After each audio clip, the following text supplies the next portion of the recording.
Stalingrad में 91,000 German सैनिकों ने आत्मसमर्पण किया। केवल 6,000 जीवित लौटे।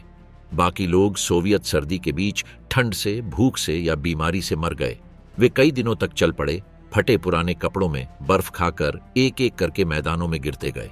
जो जीवित पहुंचे उनके लिए एक और प्रकार की मृत्यु प्रतीक्षा कर रही थी। साइबेरिया में कैद शिविर, जबरदस्ती का श्रम, बिना इलाज की बीमारियां और पूर्ण एकांत के वर्षों। कई लोग केवल कांटेदार तारों के बीच धीरे धीरे मरने के लिए जीवित बचे। कुछ लोग बिना कोई निशान छोड़े गायब हो गए। आत्मसमर्पण अंत नहीं था, ये एक ऐसी दुःस्वप्न की शुरुआत थी जिसका कोई निकास नहीं था। उन मार्चों के दौरान क्या हुआ, सोवियत शिविरों में जीवन कैसा था, और क्यों स्टालिनग्राद से केवल कुछ ही लोग 12 साल बाद लौटे। स्टालिनग्राद, जिस दिन युद्ध हमेशा के लिए बदल गया। 2 फरवरी 1943 की सुबह स्टालिनग्राद में तापमान -30 डिग्री से नीचे गिर गया। महीनों की लड़ाई के बाद शहरी परिदृश्य पहचान में नहीं आ रहा था और एक प्रलयकारी दृश्य पेश कर रहा था। कंक्रीट की कंकाल जैसी इमारतें, मरोड़े हुए इस्पात की भूल भुलैया में बदली हुई फैक्ट्रियां और जमी हुई मलबे की पहाड़ियों के बीच खाइयों में बदल चुकी सड़कें। इस वीरान परिदृश्य में उत्तरी घेरे के अंतिम जर्मन सैनिकों ने सोवियत सेनाओं के सामने आत्मसमर्पण कर दिया, जिससे इतिहास की सबसे विनाशकारी लड़ाइयों में से एक का आधिकारिक अंत हो गया। कभी वेहरमाच का अग्रणी दल माने जाने वाली जर्मन छठी सेना अब अपने पूर्व सामर्थ्य की एक छाया मात्र रह गई थी। 6 महीने पहले यही सैनिक आत्मविश्वास से वोल्गा नदी के किनारे के औद्योगिक शहर की ओर बढ़ रहे थे, एक त्वरित और निर्णायक जीत के विश्वास के साथ। अब फंसे हुए, भूखे और पराजित बचे हुए सैनिक सोवियत बंदी गृह की अनिश्चित नियति की ओर बढ़ रहे थे। स्टालिनग्राद की लड़ाई ने युद्ध को बदल दिया। यह जो एक जर्मन अभियान था, काकेशस के तेल क्षेत्रों को सुरक्षित करने और वोल्गा पर रक्षात्मक स्थिति स्थापित करने के लिए, वह हिटलर और स्टालिन के बीच इच्छा शक्ति की लड़ाई में बदल गई, जो वैचारिक और रणनीतिक प्रतीकवाद से लदी थी। उस सोवियत नेता के नाम पर रखी गई यह शहर एक ऐसा मंच बन गई जहां कोई भी पक्ष पीछे हटने को तैयार नहीं था। 1942 की गर्मियों और पतझड़ के दौरान जर्मन बलों ने उल्लेखनीय प्रगति की और धीरे धीरे शहर का अधिकांश हिस्सा जीत लिया। शहरी युद्ध, जो अपनी क्रूरता और निकटता के लिए जाना जाता था, ने हर इमारत को एक स्वतंत्र युद्ध क्षेत्र में बदल दिया। जर्मन सैनिकों ने इस प्रकार की लड़ाई को रटेनक्राइग, चूहों का युद्ध, कहा। यह शब्द उस युद्ध की संकुचित और भयावह प्रकृति को दर्शाता था जो खंडहरों के बीच लड़ा जा रहा था। नवंबर 1942 के मध्य में, जब जर्मनों ने लगभग 90% शहर पर नियंत्रण कर लिया था, रेड आर्मी ने ऑपरेशन यूरेंस शुरू किया। रोमानियाई और इतालवी सैनिकों द्वारा रक्षित किनारों की कमजोरी का लाभ उठाकर सोवियतों ने एक चिमटी जैसी रणनीति अपनाई, जिससे कुछ ही दिनों में छठी सेना एक घातक घेरे में बंद हो गई। 23 नवंबर को घेरा कालाच में पूरा हुआ, जिसमें लगभग 2,90,000 जर्मन और धुरी राष्ट्रों के अन्य सैनिक फंस गए। हिटलर ने रणनीतिक वापसी के विकल्प को पूरी तरह नकार दिया और जनरल फ्रेडरिक पाउलस को किसी भी कीमत पर अपनी स्थिति बनाए रखने का आदेश दिया। गिरे हुए सैनिकों को आपूर्ति पहुंचाने के लिए एक हवाई पुल का वादा एक तार्किक मृगतृष्णा साबित हुआ। लुफ्टवाफे कभी भी प्रतिदिन आवश्यक 700 टन में से केवल 1 अंश ही पहुंचा सका। जैसे ही दिसंबर जनवरी में बदला, घेरे के भीतर की स्थिति तेजी से खराब होने लगी। कठोर ठंड, भोजन और दवाओं की कमी और लगातार सोवियत दबाव ने जर्मन प्रतिरोध को कमजोर कर दिया। सैनिकों ने अंतिम बचे घोड़े, कुत्ते और चूहे तक खा लिए। राशन घटकर प्रतिदिन केवल 75 ग्राम रोटी रह गया। पेचिश, टाइफस और ठंड के कारण गैंग्रीन का फैलाव नियंत्रण से बाहर हो गया। मार्शल वॉन मैनस्टीन के नेतृत्व में किए गए बचाव प्रयास ऑपरेशन विंटर स्टॉर्म को जर्मन पंक्तियों से लगभग 48 किलोमीटर पहले ही रोक दिया गया, जिससे छठी सेना का भाग्य सील हो गया। 8 जनवरी 1943 को सोवियतों ने आत्मसमर्पण की शर्तें प्रस्तावित की, जिन्हें पाउलस ने हिटलर के आदेशों का पालन करते हुए अस्वीकार कर दिया। 30 जनवरी को सत्ता में आने की 10वीं वर्षगांठ पर हिटलर ने पाउलस को फील्ड मार्शल के पद पर पदोन्नत किया। इस इशारे में यह अपेक्षा शामिल थी कि पाउलस आत्मसमर्पण के बजाय आत्महत्या को चुनेंगे, क्योंकि अब तक कोई जर्मन फील्ड मार्शल जीवित नहीं पकड़ा गया था। हालांकि पाउलस एक कट्टर कैथोलिक होने के नाते और लड़ाई जारी रखने की निरर्थकता को समझते हुए जीवित रहने का विकल्प चुना। 31 जनवरी को सोवियत सेनाओं ने स्टालिनग्राद के एक बड़े डिपार्टमेंट स्टोर के तहखानों में स्थित छठी सेना के मुख्यालय पर कब्जा कर लिया। पॉलस और उसका स्टाफ बंदी बना लिए गए। 2 दिन बाद उड्फन कोर का नेतृत्व करने वाले जनरल कार्ल स्ट्रेकर, जो उत्तरी जेब का हिस्सा था, ने अपना अंतिम संदेश भेजा और आत्मसमर्पण कर दिया, जिससे स्टालिनग्राद की लड़ाई आधिकारिक रूप से समाप्त हो गई। मानव क्षति विनाशकारी थी। जर्मन पक्ष से 1,50,000 से अधिक सैनिक लड़ाई में मारे गए। लगभग 91,000 को बंदी बना लिया गया, जिनमें 24 जनरल और पॉलस शामिल थे। बंदियों में से कई पहले से ही भूख, ठंड या बीमारियों से मरने के कगार पर थे। सोवियत क्षतियां और भी अधिक थीं। नागरिकों और सैनिकों के बीच हताहतों की संख्या 1 मिलियन से अधिक मानी जाती है। उन जर्मन सैनिकों के लिए जो युद्ध से जीवित बचे, आत्मसमर्पण उनके कष्टों का अंत नहीं बल्कि एक नई यात्रा की शुरुआत थी, जो भूख, ठंड और अनिश्चितता से भरी थी। जैसे वे बंदीगृह की ओर मार्च कर रहे थे, पीछे एक शहर को दफनाया गया छोड़ रहे थे। युद्ध के इतिहास में एक निर्णायक मोड़। स्टालिनग्राद वेहरमाख्ट अजेय नहीं है, यह साबित हो चुका था, और जर्मन सैन्य श्रेष्ठता की मिथक बर्फ से ढकी मलबे के साथ साथ ढहने लगी थी। शापितों की पदयात्रा, एक सेना को निगलता हुआ सर्दी का मौसम। शीशे जैसे फरवरी के आकाश के नीचे जर्मन कैदियों की एक कतार ने स्टालिनग्राद के खंडहरों को पीछे छोड़ दिया। दृश्य बेहद प्रभावशाली था। हजारों थके हारे पुरुष चिथड़ों में लिपटे रूसी स्टेपी के सफेद अनंत की ओर शून्य दृष्टि से देख रहे थे। इस प्रकार कैद के जीवन का पहला चरण शुरू हुआ, एक जबरन मार्च जो उन्हें सोवियत संघ के अंदर के शिविरों की ओर ले जाता था, जहां अधिकांश कभी नहीं पहुंच पाते। ये कैदी बेहद खराब शारीरिक स्थिति में यात्रा पर निकले थे। लगातार युद्ध, सीमित राशन और बर्फीले तापमान ने उन्हें जीते जागते भूत बना दिया था। कई गंभीर कुपोषण से पीड़ित थे। इसके स्पष्ट लक्षण थे: सूजन, अत्यधिक कमजोरी और इतनी गहरी उदासीनता कि मृत्यु की संभावना भी उन्हें विचलित नहीं कर रही थी। घेराबंदी के अंतिम दिनों में डायरिया और टाइफस फैल चुका था। सर्दियों की इस पदयात्रा के लिए उनके पास बेहद अनुपयुक्त उपकरण थे। वेहरमाख्ट को प्रारंभिक जीत का पूरा विश्वास था और उसने सैनिकों को उचित सर्दी के कपड़े नहीं दिए थे। पतली वर्दियां रूसी ठंड से शायद ही कुछ सुरक्षा देती थीं। कुछ ने अखबार, कार्डबोर्ड और अन्य इंसुलेशन सामग्री से तात्कालिक सुरक्षा बनाई। भाग्यशाली लोग पकड़े गए सोवियत कपड़े पहन पाए, लेकिन वह भी इस चरम स्थिति में अपर्याप्त थे। समर्पण के तुरंत बाद कैदियों के समूह संगठित किए गए। अधिकारियों को सैनिकों से अलग कर दिया गया और वे अलग समूह में मार्च करते थे। फील्ड मार्शल पॉलुस और उच्च अधिकारियों को विशेष सुविधा दी गई। उन्हें वाहन से विशेष स्थान पर भेजा गया। बाकी के लिए इसका मतलब था 300 किलोमीटर से अधिक की पदयात्रा बर्फ से ढकी स्टेपी के पार। मार्ग मौजूदा दुर्बल परिवहन रेखाओं का अनुसरण करता था और प्रमुख शहरों से बचा जाता था। शुरुआती ट्रांजिट शिविर बेकेतोवका और डुबोवका में बनाए गए थे, जो स्टालिनग्राद से क्रमशः लगभग 30 और 80 किलोमीटर दूर थे। वहां से कैदियों को उनके पद, विशेषज्ञता और शारीरिक स्थिति के अनुसार वर्गीकृत करके क्रास्नोआर्मेस्क या फ्लोरोवो जैसे स्थायी केंद्रों में भेजा गया। इस पदयात्रा के दौरान की परिस्थितियां मानव सहन शक्ति की सीमाओं की परीक्षा थीं। तापमान शायद ही कभी -20 डिग्री से ऊपर जाता था और रात में यह -30 से 40 डिग्री तक गिर सकता था। स्टेपी की खुली हवाएं हड्डियों तक चीर डालती थीं और नग्न त्वचा कुछ ही मिनटों में जम जाती थी। कैदी एक पंक्ति में चलते थे, जम चुकी बर्फ पर अपने पैर घसीटते हुए, जबकि उनके किनारे चल रहे गार्ड उन्हें एक तय गति से चलते रहने को मजबूर करते थे। प्रत्येक दिन की दूरी 20 से 30 किलोमीटर के बीच बदलती रहती थी, जो थके हारे पुरुषों के लिए एक भयावह दूरी थी। काफिला सूरज निकलने के साथ निकलता और सूर्यास्त तक चलता। आराम करने के लिए मुश्किल से कोई विराम दिया जाता था। जो पीछे रह जाते उन्हें बहुत कम योग्यता मिलती थी और पहरेदारों को स्थानांतरण पूरा करने की जल्दी होती थी। वे स्वयं भी कठिन परिस्थितियों में थे, इसलिए वे लगातार कैदियों को गति बनाए रखने के लिए मजबूर करते थे। मार्च के दौरान भोजन अत्यंत सीमित था। कैदियों को प्रतिदिन लगभग 200 ग्राम काले ब्रेड का राशन मिलता था, जो अक्सर जमी हुई होती थी और खाना मुश्किल होता था। कभी कभी पानी जैसी पतली सूप दी जाती थी, लेकिन सबसे बड़ी समस्या पानी की थी। कैदी अक्सर प्यास बुझाने के लिए बर्फ खाते थे, जिससे शरीर का तापमान तेजी से गिर जाता था और हाइपोथर्मिया बढ़ जाता था। कुछ लोग जमे हुए पोखरों या नालों का पानी पीते थे, जिससे उन्हें पेट की बीमारियां हो जाती थीं। रात का विश्राम मुश्किल से आरामदायक कहा जा सकता था।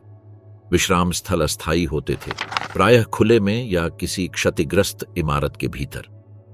कैदी एक दूसरे से सटकर जमी हुई जमीन पर सोते थे और अपनी हल्की सी गर्मी साझा करते थे। जो समूह से अलग होकर सोते थे वे अक्सर सुबह नहीं उठते थे और हाइपोथर्मिया के शिकार बन जाते थे। अलाव जलाना या तो मना था या ईंधन की कमी के कारण संभव नहीं था।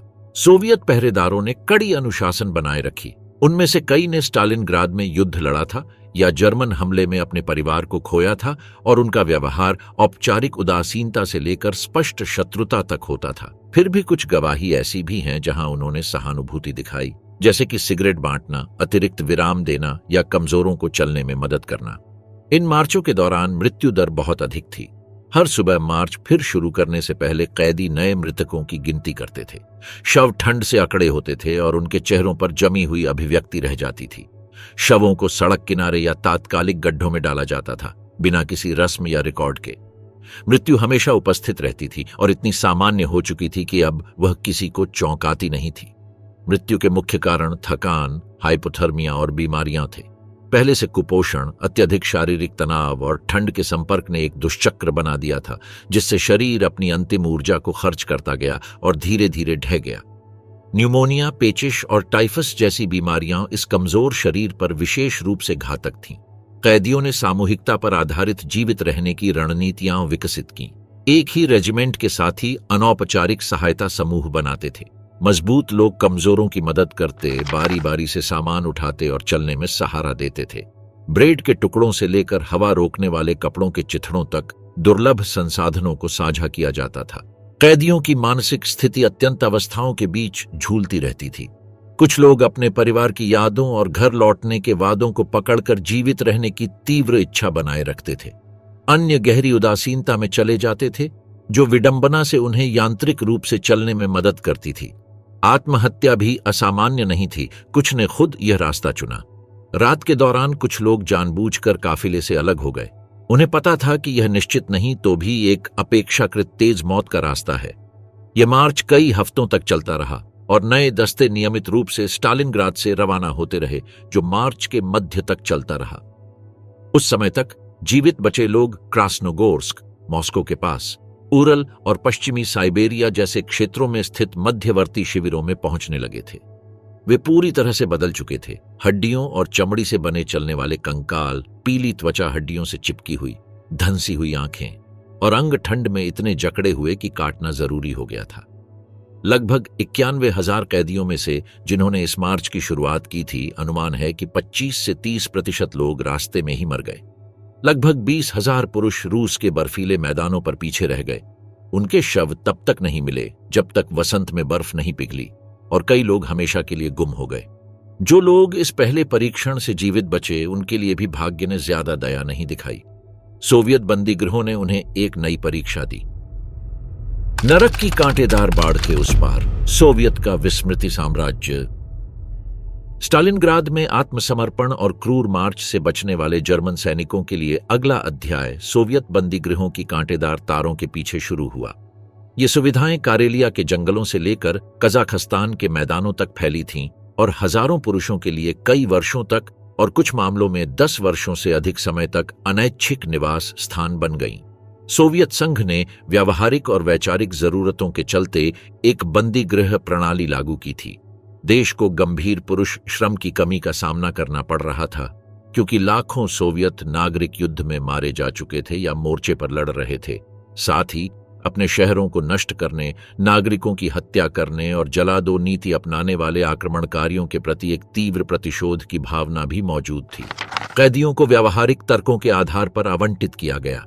बंदीगृह आमतौर पर औद्योगिक क्षेत्रों, निर्माण परियोजनाओं या उच्च श्रम मांग वाले कृषि क्षेत्रों के पास स्थित होते थे। इन शिविरों का भौगोलिक वितरण सोवियत क्षेत्र की विविधता को दर्शाता था।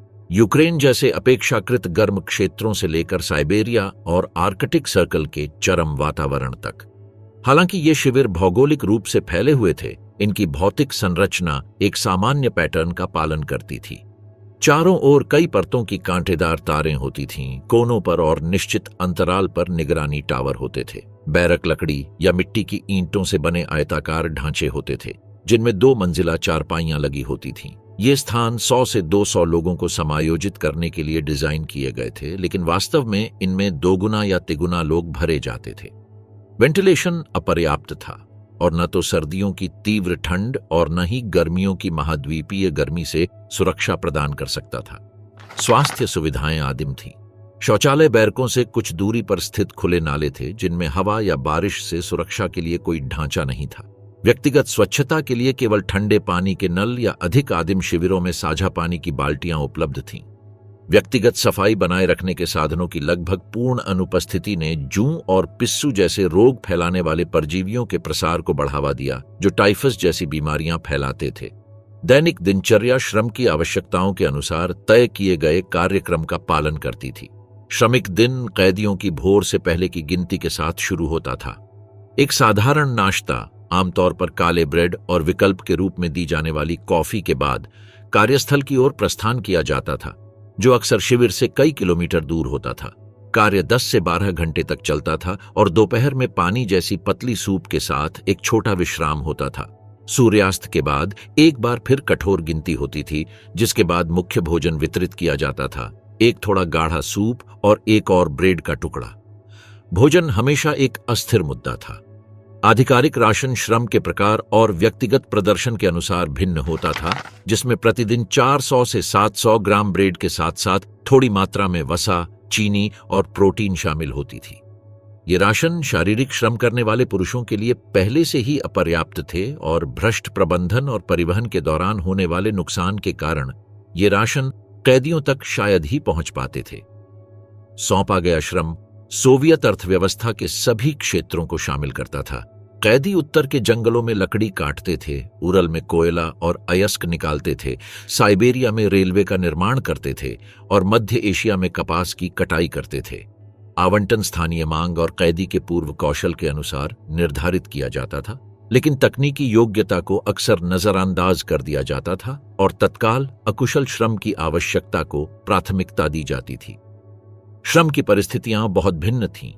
खदानों या लकड़ी काटने के काम में हमेशा शारीरिक खतरे होते थे और ये अत्यधिक थकावट लाते थे। सुरक्षा उपकरणों की कमी और लगातार थकान के कारण दुर्घटनाएं आम थीं। इसके विपरीत जिन कैदियों को तकनीकी या चिकित्सीय प्रशिक्षण प्राप्त था, उन्हें कार्यशालाओं, अस्पतालों या प्रशासनिक कार्यों में सौंपा गया था, जहां शारीरिक श्रम अपेक्षाकृत कम था, लेकिन भोजन और आवास की स्थितियां फिर भी कठोर थीं। शिविर के भीतर पदानुक्रम कुछ हद तक पूर्व सैन्य संरचना को प्रतिबिंबित करता था। विशेष रूप से उच्च अधिकारी विशेष व्यवहार प्राप्त करते थे। अंतर्राष्ट्रीय संधियों के अनुसार उन्हें श्रम के लिए मजबूर नहीं किया जाना था, लेकिन कई लोग अतिरिक्त राशन प्राप्त करने के लिए स्वेच्छा से काम करते थे। उन्हें अलग आवास, पुस्तकों तक पहुंच और व्यक्तिगत स्थान जैसी कुछ विशेष सुविधाएं दी जाती थीं, लेकिन ये अंतर सामान्य कठिनाई की तुलना में मामूली ही थे। अधिकांश लोगों के लिए जीवित रहने का निर्धारक कारक सैन्य रैंक नहीं था, बल्कि अनुकूलन क्षमता थी। जो लोग जल्दी से रूसी भाषा सीख गए, जिन्होंने गार्डों या सोवियत नागरिकों के साथ व्यावहारिक संबंध स्थापित किए, या जिन्होंने निम्नलिखित क्षमताओं को विकसित किया, आर्थिक प्रणाली में जिन कौशलों को मूल्यवान माना जाता था, वे जीवित रहने की संभावना को काफी बढ़ा देते थे। बीमारी हमेशा एक खतरा थी और कई बार यह दंड प्रणाली से भी अधिक घातक साबित होती थी। लगातार कुपोषण से प्रतिरक्षा प्रणाली कमजोर हो जाती थी, जिससे कैदी आम संक्रमणों के प्रति अत्यधिक संवेदनशील हो जाते थे। भीड़भाड़ और कुपोषण के कारण फैलने वाला तपेदिक मृत्यु के प्रमुख कारणों में से एक बन गया था। खराब स्वच्छता की स्थिति में फैलने वाला पेचिश विशेष रूप से गर्मियों में गंभीर निर्जलीकरण का कारण बनता था और जानलेवा सिद्ध होता था। सर्दियों में निमोनिया और अन्य श्वसन संक्रमण कमजोर लोगों को एक एक कर मौत के घाट उतार देते थे। चिकित्सा सेवाएं बेहद बुनियादी थीं। जहां अस्पताल मौजूद थे, वे न्यूनतम उपकरणों और लगातार दवाओं की कमी के साथ संचालित होते थे। चिकित्सा स्टाफ में मुख्य रूप से वे कैदी शामिल थे जिन्हें चिकित्सा का प्रशिक्षण मिला था और वे सोवियत डॉक्टरों की निगरानी में काम करते थे। ये पेशेवर समर्पित थे, लेकिन उन्हें एंटीबायोटिक्स, एनेस्थेटिक्स, बुनियादी शल्य उपकरणों और आवश्यक स्वच्छता की कमी जैसी गंभीर सीमाओं का सामना करना पड़ता था। भीषण जलवायु एक और चुनौती थी। साइबेरिया की सर्दियों में तापमान -50 डिग्री सेल्सियस तक गिर जाता था और बाहर कोई भी गतिविधि जीवन के लिए संघर्ष बन जाती थी। वसंत ऋतु में बर्फ पिघलने के दौरान शिविर कीचड़ भरे अस्वच्छ दलदल में बदल जाते थे, जिससे कीड़े और जल जनित रोग तेजी से फैलते थे। महाद्वीपीय क्षेत्र की गर्मियां बेहद गर्म होती थीं, जिनमें मच्छरों की भरमार और काम के दौरान निर्जलीकरण का खतरा बना रहता था। प्रशासनिक ढांचा सैन्य और नागरिक दोनों तत्वों का मिश्रण था। संपूर्ण प्रबंधन एनकेवीडी, बाद में एमजीबी और एमवीडी के उन अधिकारियों द्वारा किया जाता था जिन्हें सोवियत जेल प्रणाली का अनुभव था। सीधे निगरानी का कार्य प्रायः बुजुर्ग सैनिकों या घायल रिटायर्ड सैनिकों द्वारा किया जाता था, जो फ्रंटलाइन सेवा के योग्य नहीं रह गए थे। बाहरी दुनिया से लगभग पूरी तरह से अलगाव था। अंतर्राष्ट्रीय संधियों के तहत सैद्धांतिक रूप से जो पत्राचार की अनुमति थी, वह भी कड़ी निगरानी के अधीन था। भेजे जाने वाले पत्रों को भी सख्त सेंसरशिप से गुजरना पड़ता था। कई कैदी वर्षों तक अपने परिवारों से कटे रहते थे और परिवार वाले उन्हें मृत मान लेते थे। अंतर्राष्ट्रीय रेड क्रॉस को शिविरों तक पहुंच बेहद सीमित थी और जिन निरीक्षणों की अनुमति दी जाती थी, वे पूरी तरह से नियोजित और दिखावटी होते थे। मानसिक रूप से जीवित रहने के लिए जटिल अनुकूलन तंत्रों की आवश्यकता होती थी। कैदियों ने संसाधनों, ज्ञान और जिम्मेदारियों को साझा करने वाले आपसी सहायता नेटवर्क बनाए। तात्कालिक सांस्कृतिक गतिविधियों का आयोजन किया जाता था, जिनमें नाटक और कैदियों द्वारा बनाए गए वाद्ययंत्रों के साथ संगीत कार्यक्रम होते थे। धर्म, यद्यपि आधिकारिक रूप से प्रतिबंधित था, बहुतों के लिए सांत्वना का स्रोत था और युद्धबंदी पादरियों या धर्मशास्त्र का अध्ययन करने वाले कैदियों द्वारा गुप्त प्रार्थनाएं आयोजित की जाती थीं। कैदियों के बीच आपसी संबंध वैचारिक और राष्ट्रीय तनावों को दर्शाते थे। नाजी विचारधारा में दृढ़ विश्वास रखने वाले कैदी बंदी होने के बावजूद शासन के प्रति अपनी निष्ठा बनाए रखते थे, जिससे वे फांसीवाद विरोधी या राजनीति से विरत विचारों वाले कैदियों के साथ टकराव में आ जाते थे।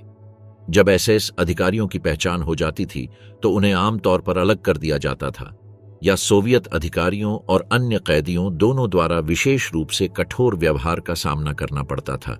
विभिन्न राष्ट्रीयताओं के बीच भी तनाव उत्पन्न होते थे।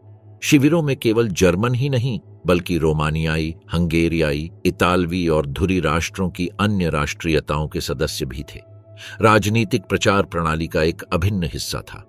सोवियत अधिकारियों ने पुनः शिक्षण कार्यक्रम लागू किए, जिनका उद्देश्य कैदियों को साम्यवाद समर्थक में बदलना था।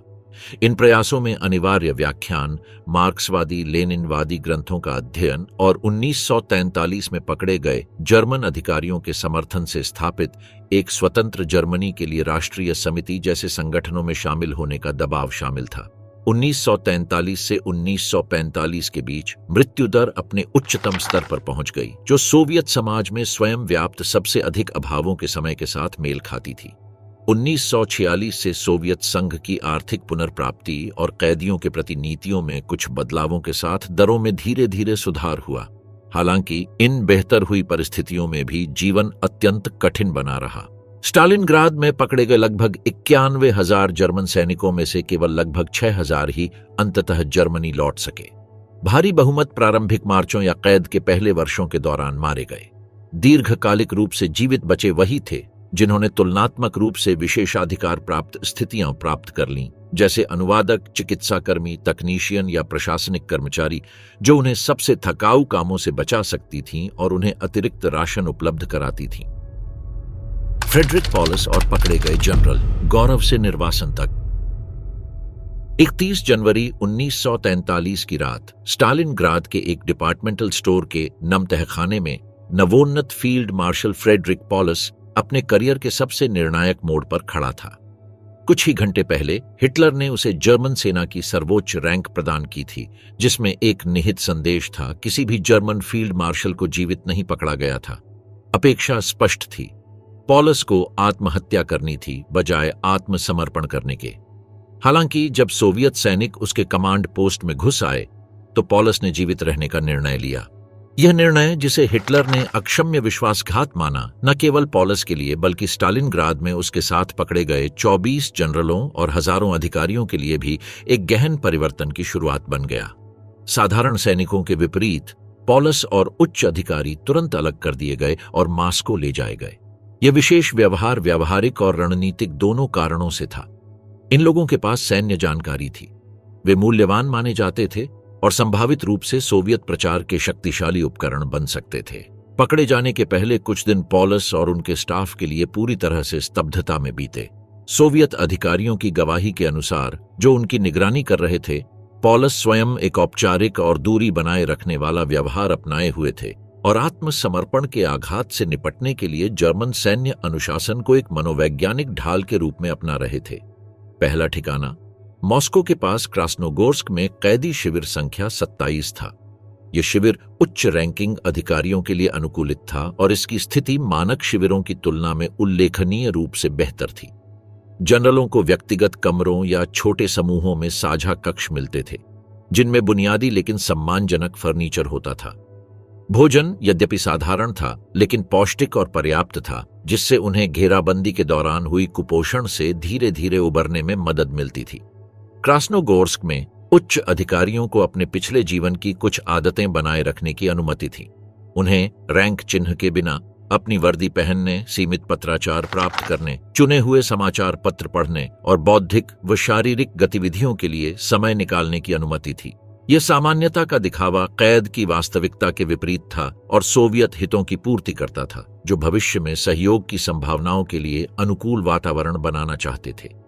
हालांकि इस विशेषाधिकार प्राप्त वातावरण में भी जनरलों की निरंतर निगरानी की जाती थी। उनकी बातचीत पर निगरानी रखी जाती थी, उनके कमरे नियमित रूप से तलाशी लिए जाते थे और बाहरी दुनिया से संपर्क कड़े नियंत्रण में होता था। एनकेवीडी ने प्रत्येक प्रमुख कैदी के लिए विशेष अधिकारियों को नियुक्त किया था, जो उनकी मनोवैज्ञानिक कमजोरियों और संभावित वैचारिक झुकावों का अध्ययन करते थे। क्रास्नोगोर्स्क में कई महीने बिताने के बाद पॉलस और कई जनरलों को सूजडाल के एक शिविर में स्थानांतरित कर दिया गया, जो सेंट यूथेमी मठ की पुरानी इमारत में स्थित था। यह ऐतिहासिक परिसर मॉस्को के उत्तर पूर्व में एक छोटे से शहर में स्थित था और उच्च रैंकिंग अधिकारियों के लिए एक विशेष केंद्र के रूप में कार्य करता था। मध्ययुगीन मोटी दीवारें, जिन्हें मूल रूप से आक्रमणकारियों को रोकने के लिए बनाया गया था, अब पराजित आक्रमणकारियों को कैद किए हुए थीं।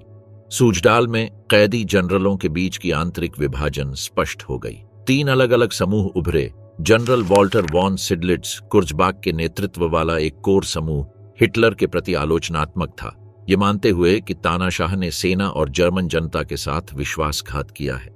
दूसरा और बहुसंख्यक समूह निष्क्रिय वफादारी की स्थिति में था, जो सोवियतों के साथ किसी भी सहयोग को अस्वीकार करता था लेकिन सक्रिय रूप से नाजी विचारधारा का समर्थन नहीं करता था।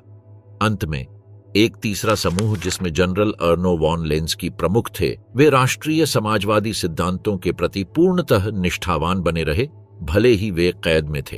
पॉलस प्रारंभ में एक मध्यवर्ती और सतर्क स्थिति में रहे। छठे सेना के कमांडर और सबसे उच्च रैंकिंग अधिकारी होने के नाते अन्य कैदियों पर उनका प्रभाव काफी था और सोवियत और कैदियों के समूह दोनों ही उन्हें अपने पक्ष में लाने का प्रयास कर रहे थे। प्रारंभिक महीनों के दौरान पॉलस ने जानबूझकर अस्पष्ट रुख बनाए रखा, अपनी स्थिति का मूल्यांकन करते हुए किसी भी प्रकार की स्पष्ट राजनीतिक घोषणा से बचते रहे। प्रारंभिक महीनों के दौरान पॉलस ने जानबूझकर अस्पष्ट रुख बनाए रखा, अपनी स्थिति का मूल्यांकन करते हुए किसी भी प्रकार की स्पष्ट राजनीतिक घोषणा से बचते रहे। सूजदल में दैनिक जीवन नियमित गति से चलता था। जनरल सुबह मठ के प्रांगण में शारीरिक व्यायाम करते, इसके बाद सामूहिक भोजन कक्ष में भोजन करते थे। दोपहर का समय पढ़ने, बातचीत करने या बोर्ड गेम खेलने में व्यतीत होता था। कुछ लोग, जैसे पॉलस, ऐतिहासिक या दार्शनिक अध्ययन में डूब जाते थे और वे विशिष्ट पुस्तकें मांगते थे, जिन्हें आश्चर्यजनक रूप से सोवियत अधिकारी प्रायः प्रदान कर देते थे। इन पुस्तकों में मार्क्सवादी ग्रंथों का प्रमुख स्थान था, जो यह दर्शाता था कि सोवियत कैदियों की सोच पर प्रभाव डालने का प्रयास कर रहे थे। पॉलस ने इन पुस्तकों के अध्ययन में कई घंटे बिताए, विशेष रूप से मार्क्स की दास कैपिटल को, जिसे उन्होंने मानसिक और भाषाई अभ्यास के रूप में फ्रेंच से जर्मन में आंशिक रूप से अनुवाद किया। यह बौद्धिक डुबाव कोई संयोग नहीं था। सोवियत अधिकारियों ने एक योजना बनाई थी जिसका उद्देश्य जर्मन अधिकारियों को वैचारिक सहयोगी में बदलना था। यह परियोजना जुलाई 1943 में एक स्वतंत्र जर्मनी के लिए राष्ट्रीय समिति national committee freeze Deutschland (NKFD) की स्थापना के साथ मूर्त रूप में सामने आई, जो हिटलर शासन का विरोध करने वाले युद्ध बंदियों और जर्मन निर्वासितों का संगठन था। जनरल सिडलिट्स कुर्जबाख इसमें शामिल होने वाले पहले लोगों में से एक थे और उन्होंने यहां तक कि रेड आर्मी के साथ मिलकर लड़ने वाली जर्मन सैन्य इकाइयों के गठन का प्रस्ताव भी दिया।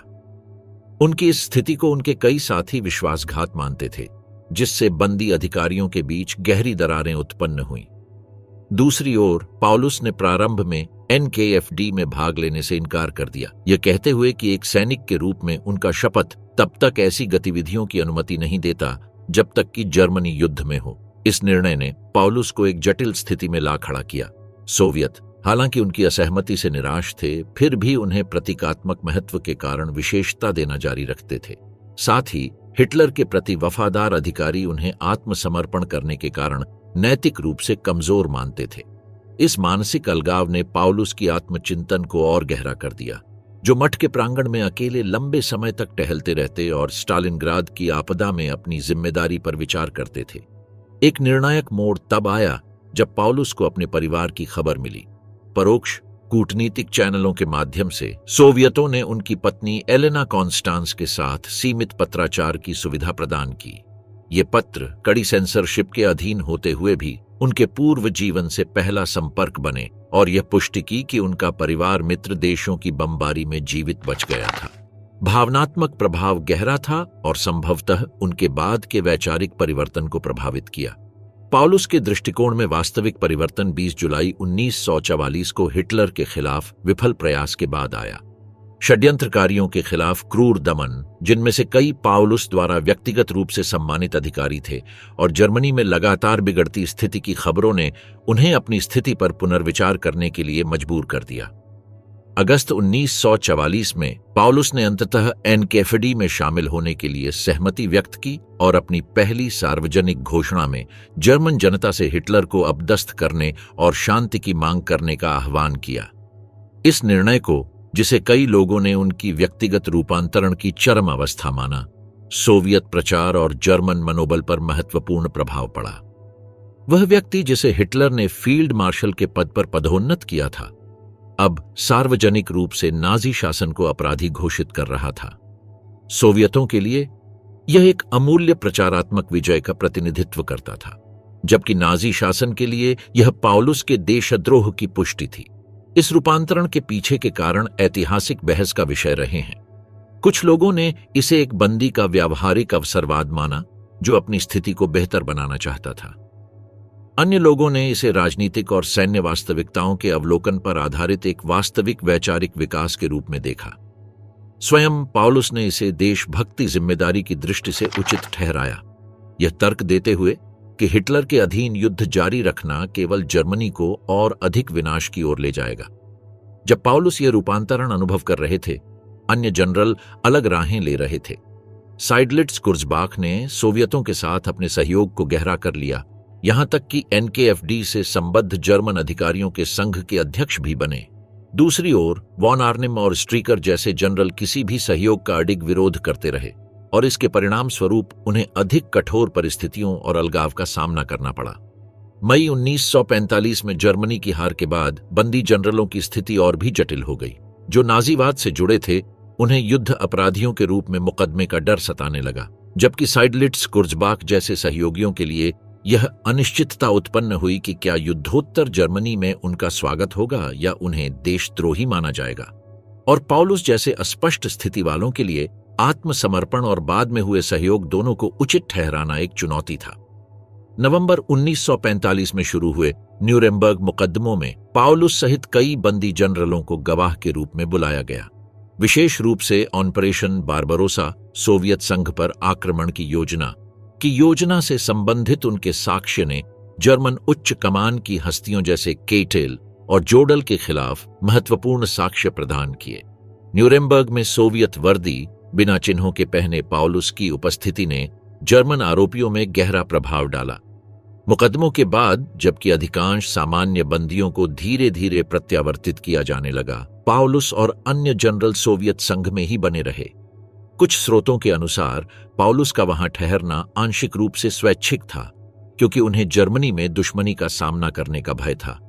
अन्य स्रोतों का कहना है कि सोवियत उन्हें भविष्य के प्रचार उपयोग के लिए एक मूल्यवान संपत्ति मानते थे।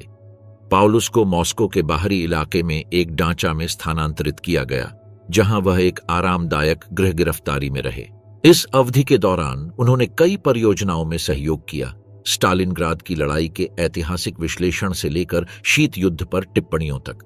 उन्होंने सोवियत और पूर्वी जर्मन विद्वानों के साथ पत्राचार बनाए रखा और कभी कभी निगरानी में साक्षात्कार भी दिए। सोवियत संघ में उनकी उपस्थिति पूर्व पश्चिम तनाव के बढ़ते परिप्रेक्ष्य में एक प्रतीकात्मक मूल्य धारण करने लगी, एक उच्च रैंकिंग जर्मन अधिकारी के रूप में जिन्होंने समाजवाद की प्रभा देखी थी। 1953 में स्टालिन की मृत्यु के बाद और नवगठित जर्मन लोकतांत्रिक गणराज्य के साथ नजदीकी की नीति के तहत पाउलुस को ड्रेसडेन स्थानांतरित होने की अनुमति दी गई। वहां जर्मन क्षेत्र में रहते हुए भी सोवियत नियंत्रण के अंतर्गत उन्होंने सैन्य इतिहास अनुसंधान संस्थान में एक पद संभाला। पूर्वी जर्मनी में उनकी उपस्थिति का उपयोग प्रचार के रूप में किया गया ताकि नए समाजवादी जर्मन राज्य की वैधता का प्रमाण प्रस्तुत किया जा सके। पाउलुस के अंतिम वर्ष अपेक्षाकृत शांतिपूर्ण थे। ड्रेसडेन में एक साधारण अपार्टमेंट में रहते हुए वे अपना समय अकादमिक कार्य, पुराने साथियों के साथ पत्राचार और कुछ सार्वजनिक उपस्थिति में विभाजित करते थे। स्टालिनग्राद से ही बिगड़ती उनकी स्वास्थ्य स्थिति समय के साथ और खराब होती गई। 1 फरवरी 1957 को आत्मसमर्पण के ठीक 14 साल बाद फ्रेडरिक पाउलुस का निधन लेटरल अम्योट्रोफिक स्क्लेरोसिस (एलएस) के कारण हो गया। इस समय तक स्टालिनग्राद में पकड़े गए अधिकांश जनरल रिहा हो चुके थे और दोनों जर्मनियों में प्रत्यावर्तित किए जा चुके थे। साइडलिट्स कुर्जबाक, जिन्हें नाजी सैन्य अदालत ने अनुपस्थित में मृत्युदंड सुनाया था, 1955 में पश्चिमी जर्मनी लौटे, जहां उन्हें सामाजिक बहिष्कार और उनकी सैन्य पेंशन को लेकर मुकदमे का सामना करना पड़ा। अन्य, जैसे जनरल वॉल्टर वॉन हंसडोर्फ, पूर्वी जर्मनी में बस गए और समाजवादी शासन की सैन्य या अकादमिक व्यवस्था में शामिल हो गए। जो आत्मसमर्पण नहीं किए, स्टालिनग्राद के खंडहरों में सशस्त्र भूत। जब जर्मन कैदियों की टुकड़ियां स्टालिनग्राद से एक अनिश्चित बंदीगृह की ओर प्रस्थान कर रही थीं, उस समय तबाह हो चुके शहर में एक छिपा हुआ नाटक जारी था। 2 फरवरी 1943, जो इस युद्ध की आधिकारिक समाप्ति तिथि मानी जाती है, जर्मन प्रतिरोध के पूर्ण समाप्ति को चिह्नित नहीं करती। तहखानों, सुरंगों और भूमिगत संरचनाओं में लगभग 11,000 जर्मन सैनिकों ने आत्मसमर्पण न करने का निर्णय लिया, जिससे एक ऐसा अध्याय शुरू हुआ जो कम जाना जाता है लेकिन अत्यंत नाटकीय है। ये पुरुष छोटे छोटे समूहों में बिखरे हुए या व्यक्तिगत रूप से कार्यरत एक संगठित बल नहीं थे और न ही किसी एकीकृत नेतृत्व के अधीन थे। जनरल स्ट्रीकर के आत्मसमर्पण और 11वीं सेना कोर की औपचारिक विघटन ने पारंपरिक कमान श्रृंखला को समाप्त कर दिया था। उनका प्रतिरोध व्यक्तिगत निर्णय का परिणाम था जो विभिन्न प्रेरणाओं से उत्पन्न हुआ। नाजी शासन के प्रति कट्टर निष्ठा, सोवियत प्रतिशोध का भय, या बस वे सैनिकों की जीवित रहने की प्रवृत्ति जिन्होंने सोवियत बंदीगृह की तुलना में भूमिगत अनिश्चितताओं को प्राथमिकता दी। वह शहर जो उनके लिए शरणस्थली बना, पहचानने योग्य नहीं रह गया था। 5 महीनों के निरंतर बमबारी और घर घर लड़ाई ने स्टालिनग्राद को खंडित संरचनाओं की भूल भुलैया में बदल दिया था, जहां लड़ाकों के लिए छिपना आसान था। यह प्रलय जैसा दृश्य असंख्य छिपने की जगहें प्रदान करता था। गहरे तहखाने, आंशिक रूप से सुरक्षित सीवर प्रणाली और विशाल कारखाने, बैरिकेड, अक्टूबर रेड, ट्रैक्टर प्लांट, जिनके जटिल वेंटिलेशन सिस्टम, भूमिगत भंडारण और तकनीकी सुरंगें थीं। जिन सैनिकों ने इस मार्ग को चुना, उन्हें जबरदस्त चुनौतियों का सामना करना पड़ा। पहली चुनौती थी पूरी तरह से तबाह वातावरण में, रूसी सर्दी के चरम में, बुनियादी शारीरिक जीवित रहने की। तापमान प्रायः -30 डिग्री सेल्सियस से नीचे होता था, जिससे हाइपोथर्मिया एक स्थायी खतरा बन जाता था। छोटे अलावों के लिए ईंधन की खोज, जो पकड़े जाने से बचने के लिए अत्यंत लघु रखे जाते थे, रोज की प्राथमिकता बन गई थी। अतिरिक्त कपड़े उपलब्ध सामग्री से तैयार किए जाते थे, पर्दे, गद्देदार कपड़े, अखबारों को वर्दी की परतों के बीच भरकर। भोजन प्राप्त करना भी एक गंभीर चुनौती थी। जर्मन सैन्य भंडार महीनों की घेराबंदी के बाद समाप्त हो चुके थे। प्रतिरोधकर्ता रात के समय लूटे गए गोदामों, छोड़ी गई कैंटीनों या मरे हुए साथियों के शरीरों की तलाश करते थे, जिनमें अभी भी राशन मौजूद हो सकते थे। चरम स्थिति में वे सामान्य परिस्थितियों में अकल्पनीय वस्तुएं खाते थे उबाला हुआ चमड़ा, टूथपेस्ट और कुछ गवाहियों के अनुसार शवों का मांस भी। पीने के पानी की समस्या भी गंभीर थी। अधिकांश शहरी जल पाइपलाइनें या तो नष्ट हो चुकी थीं या दूषित थीं। बर्फ को पिघलाकर अपेक्षाकृत सुरक्षित जल स्रोत प्राप्त किया जा सकता था। पिघलने के दौरान गड्ढों और निम्न स्थानों में जमा पानी को रोगों से बचने के लिए अच्छी तरह से उबालना पड़ता था। कुछ समूहों ने वर्षा जल या संघनन से पानी एकत्र करने के लिए साधारण तंत्र विकसित किए। हथियार और गोला बारूद हालांकि प्रारंभ में छठी सेना के शस्त्रागार के अवशेषों में प्रचुर थे, परंतु उनका सावधानीपूर्वक उपयोग आवश्यक था। हर गोली अनमोल हो जाती थी, न केवल आत्मरक्षा के लिए बल्कि चूहों, आवारा कुत्तों या युद्ध क्षेत्र पर अक्सर दिखने वाले कौवों का शिकार करने के लिए भी। हथगोले केवल चरम स्थितियों के लिए बचाए जाते थे, जब कोई समूह गिर जाता था। इन प्रतिरोधी समूहों की सामाजिक संरचना काफी भिन्न थी। कुछ पारंपरिक सैन्य ढांचे बनाए रखते थे, जहां अधिकारी छोटी टुकड़ियों पर अधिकार रखते थे। अन्य समानतावादी प्रणाली अपनाते थे, जहां निर्णय सामूहिक रूप से और प्रत्येक सदस्य की विशिष्ट क्षमताओं के अनुसार लिए जाते थे। सबसे सफल समूह वे थे जो विभिन्न विशेषज्ञताओं का समावेश करते थे। घायलों की देखभाल के लिए चिकित्सक, तकनीकी समस्याओं के समाधान के लिए इंजीनियर और सुरक्षित मार्गों की योजना के लिए अनुभवी टोही सैनिक। उनकी गतिविधियां केवल निष्क्रिय जीवित रहने तक सीमित नहीं थीं। कई समूह सक्रिय रूप से विध्वंस कार्य करते थे, छोटी गश्तों पर घात लगाते थे, यहां तक कि सोवियत चौकियों पर रात के समय हमले भी करते थे। इन कार्रवाइयों का भले ही पूर्वी मोर्चे के व्यापक परिप्रेक्ष्य में सैन्य महत्व नगण्य हो, परंतु उनका मनोवैज्ञानिक प्रभाव अनुपातहीन रूप से बड़ा था। उन सोवियत बलों के लिए जो स्टालिनग्राद को मुक्त मानते थे, प्रतिरोध के इन केंद्रों की उपस्थिति उनकी पूर्ण विजय को झुठलाने वाली एक चुभती हुई सच्चाई थी। सोवियत प्रतिक्रिया कठोर थी। एनकेवीडी, जो पिछले ग्रीष्मकाल से स्टालिनग्राद की रक्षा में भाग ले चुका था, को शहर को शेष शत्रु तत्वों से साफ करने का विशेष आदेश मिला। इन इकाइयों ने सैन्य अनुभव को पुलिस तरीकों के साथ संयोजित किया। रेड आर्मी की नियमित इकाइयों के विपरीत, जो पीछे हटती वेरमाखट का पीछा करते हुए पश्चिम की ओर अग्रसर थीं, जब उन्हें खोजा गया। कुछ स्रोतों के अनुसार उस सैन्य चिकित्सक को पकड़ लिया गया, लेकिन उसके कार्यों के लिए सम्मान दिया गया, जबकि अन्य स्रोतों में बताया गया है कि उसे संक्षेप में ही मृत्युदंड दे दिया गया। खोजे जाने पर कुछ संस्करणों के अनुसार उस चिकित्सक को पकड़ लिया गया, लेकिन उसके कार्यों के लिए सम्मान दिया गया। हालांकि अन्य स्रोतों में बताया गया कि उसे संक्षिप्त रूप से फांसी दे दी गई। एक अन्य प्रलेखित मामला बैरिकादा फैक्ट्री के भूमिगत बंकर में खंदक खोदने वाले एक दस्ते का है।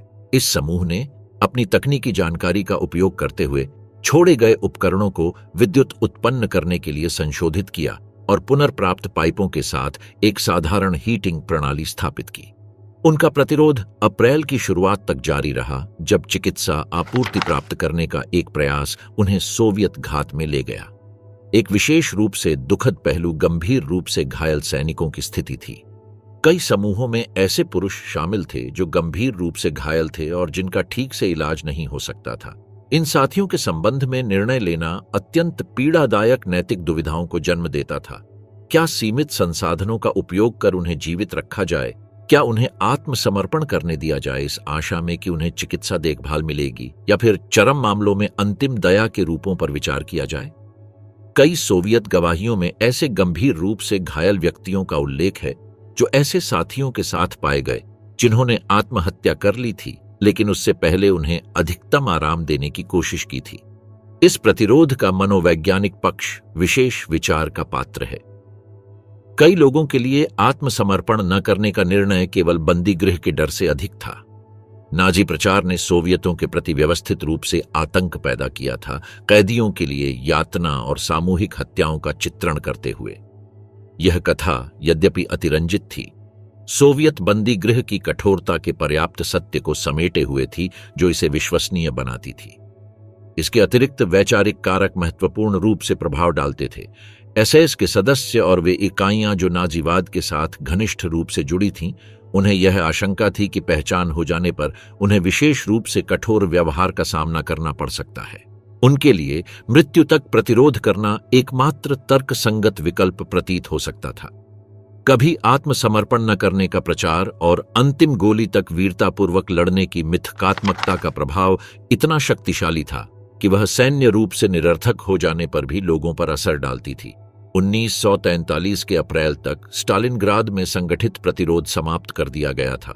अंतिम प्रतिरोधकर्ता छोटे छोटे समूहों में या व्यक्तिगत रूप से अलग थलग पड़े हुए अब एक ऐसे शहर में सामना कर रहे थे जो लगातार अधिक निगरानी में था और जिसमें सोवियत नागरिक लौट रहे थे। कुछ लोगों ने युद्धोत्तर अराजकता का लाभ उठाकर पश्चिम की ओर घुसपैठ करने की कोशिश की। अन्य लोगों ने नागरिक श्रमिकों या अन्य राष्ट्रीयताओं के युद्ध बंदियों की झूठी पहचान अपनाने का प्रयास किया।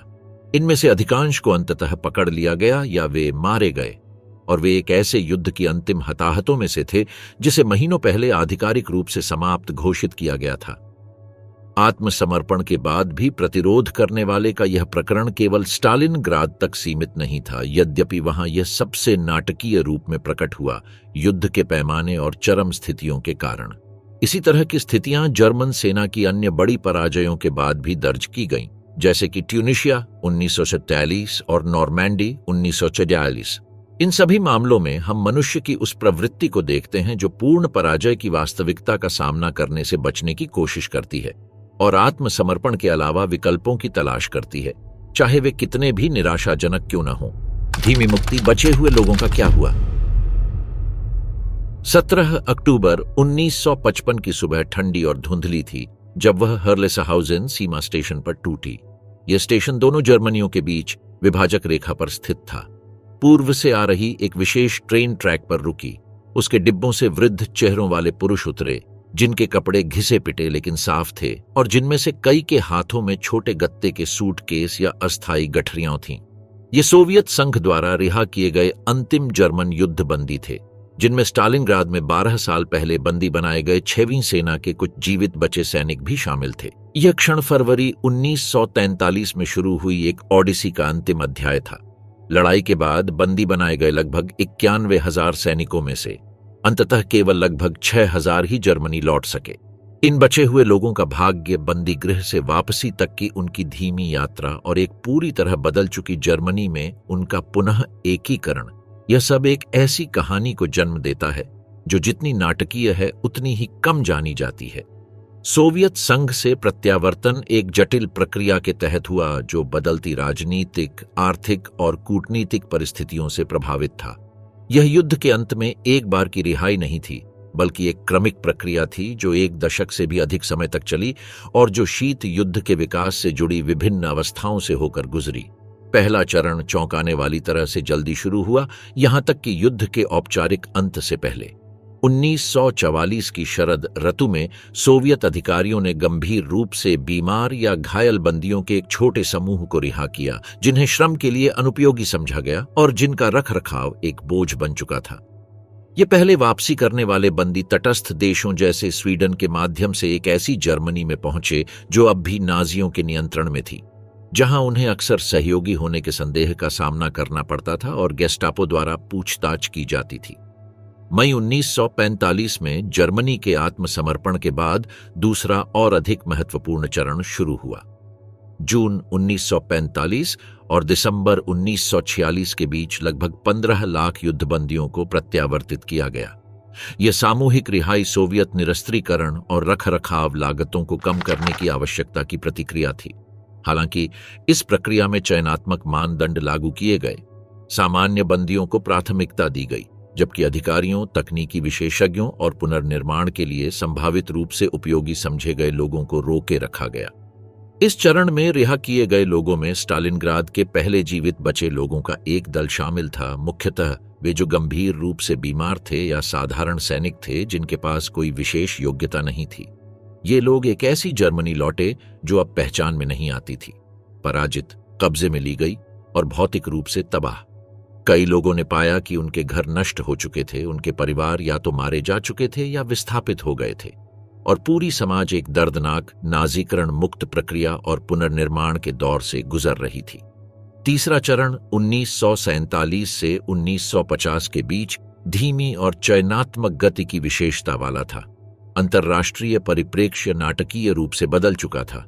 शीत युद्ध एक नए वैश्विक प्रतिमान के रूप में उभर रहा था और जर्मनी को विभिन्न क्षेत्रों में विभाजित कर दिया गया था जो दो अलग अलग राष्ट्रों के रूप में विकसित हो रहे थे। सोवियत अधिकारियों ने युद्धबंदियों को एक राजनीतिक उपकरण के रूप में इस्तेमाल किया। विशेष समूहों को पूर्वी जर्मनी के नवगठित राज्य के प्रति सद्भावना के संकेत के रूप में रिहा किया, जबकि अन्य को विशिष्ट परियोजनाओं के लिए श्रमबल के रूप में बनाए रखा। इस अवधि के दौरान स्टालिनग्राद के ऐसे बचे हुए लोग लौटे जिन्होंने शहरी पुनर्निर्माण परियोजनाओं या कारखानों में काम किया था, जहां की परिस्थितियां कठोर होने के बावजूद साइबेरियाई खदानों या वन क्षेत्रों की तुलना में जीवित रहने की दर अधिक थी। उनके साक्ष्य सोवियत बंदीगृह की पहली विस्तृत विवरण प्रस्तुत करते हैं, जिससे पश्चिमी जनमत में भारी प्रतिक्रिया उत्पन्न हुई। चौथा और अंतिम चरण 1950 से 1956 तक चला, जो इस बंदीगृह प्रणाली के क्रमिक विघटन का प्रतिनिधित्व करता है। स्टालिन की 1953 में मृत्यु और उसके बाद निकिता क्रुश्चेव के तहत आंशिक स्टालिनवाद उन्मूलन के दौरान अंतिम सामूहिक रिहाइयां हुईं। सितंबर 1555 में जब पश्चिम जर्मनी के चांसलर कोनराड एडेनॉवर ने मॉस्को का दौरा किया, तब शेष 9626 आधिकारिक रूप से मान्यता प्राप्त युद्धबंदियों की रिहाई पर समझौता हुआ। उस वर्ष अक्टूबर से दिसंबर के बीच ये अंतिम बंदी लौटे, जिनमें कुछ स्टालिनग्राद के ऐसे बचे लोग थे जो लगभग 13 वर्षों से बंदी थे। सोवियत द्वारा बाद में जारी किए गए आंकड़ों के अनुसार युद्ध के दौरान बंदी बनाए गए लगभग 3 करोड़ 15 लाख जर्मन सैनिकों में से लगभग 1 करोड़ 1 लाख की बंदीगृह में मृत्यु हो गई। पश्चिमी इतिहासकार इन आंकड़ों को अधिक बताते हैं। अनुमानतः मृत्यु संख्या 1.1 से 1.5 मिलियन के बीच रही। विशेष रूप से स्टालिनग्राद में बंदी बनाए गए लोगों के लिए मृत्यु दर अधिकांश अनुमानों के अनुसार 90% से अधिक रही। इस मृत्यु दर के कारण अनेक थे। पुरानी कुपोषण सबसे प्रमुख कारण था, जो युद्धोत्तर सोवियत संघ में व्यापक संसाधन संकट से और गंभीर हो गया था। रोग, विशेष रूप से पेचिश, तपेदिक और टाइफस, अत्यधिक कठिन जलवायु परिस्थितियों में श्रम और खदानों, वनों और निर्माण परियोजनाओं में काम के दौरान हुए हादसे। बचने वालों के लिए वापसी का अनुभव अक्सर गहन रूप से आघातजनक होता था। शारीरिक रूप से अधिकांश लोगों में स्थायी प्रभाव देखे गए। दीर्घकालिक कुपोषण, फेफड़ों की बीमारियां, ठंड या जबरन श्रम से क्षतिग्रस्त जोड़ और विभिन्न मानसिक शारीरिक विकार। मानसिक रूप से उन्हें केवल बंदीगृह के आघातों से नहीं, बल्कि उस दुनिया के मौलिक परिवर्तन से भी जूझना पड़ा जिसमें वे लौटे थे।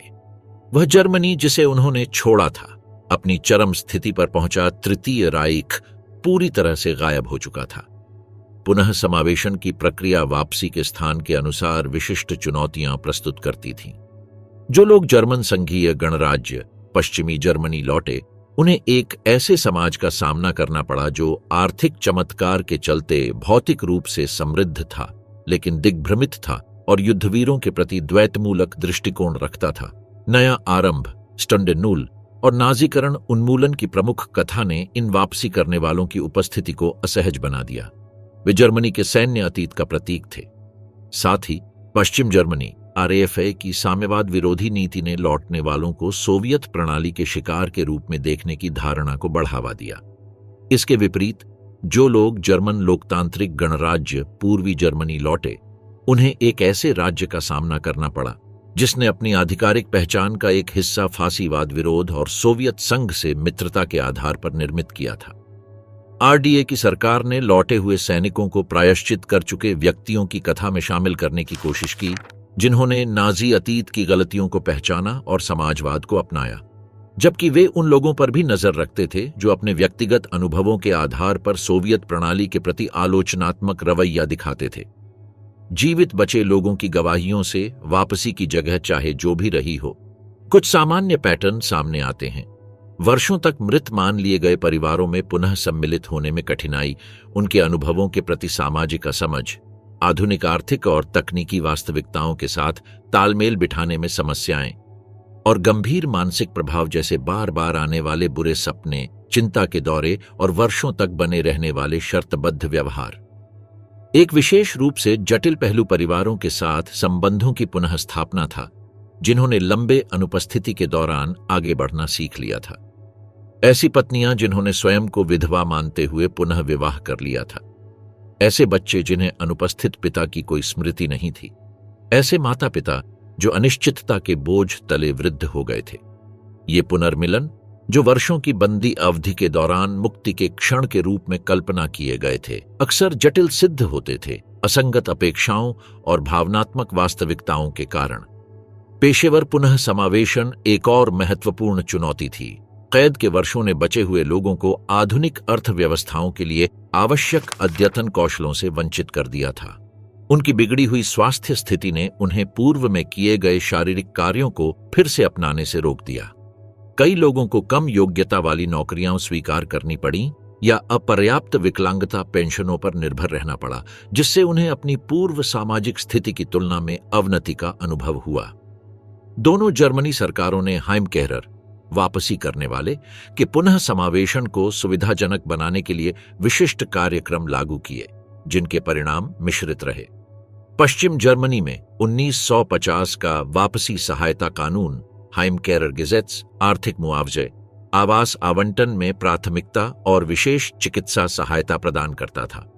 पूर्वी जर्मनी में राजनीतिक और सामाजिक एकीकरण को प्राथमिकता दी गई। वैचारिक प्रशिक्षण और शासन समर्थक संगठनों में भागीदारी के अवसर प्रदान किए गए। स्वास्थ्य क्षेत्र विशेष रूप से समस्याग्रस्त रहा।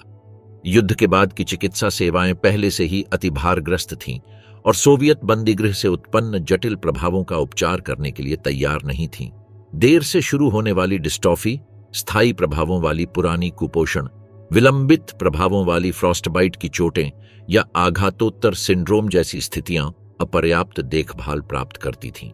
कई जीवित बचे हुए लोगों को दशकों तक अपर्याप्त रूप से इलाज किए गए चिकित्सा समस्याओं से जूझना पड़ा, जिससे यहां तक कि प्रत्यावर्तन के बाद भी अकाल मृत्यु दर में वृद्धि हुई।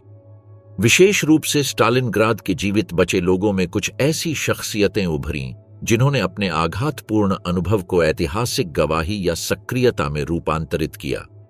कुछ ने युद्ध और बंदीगृह दोनों का विवरण देते हुए संस्मरण प्रकाशित किए, जिससे संघर्ष के इतिहास लेखन में महत्वपूर्ण योगदान मिला। अन्य लोग वयोवृद्ध संघों और उन संगठनों में शामिल हुए जो लापता साथियों का पता लगाने या शहीदों की स्मृति को बनाए रखने के लिए समर्पित थे।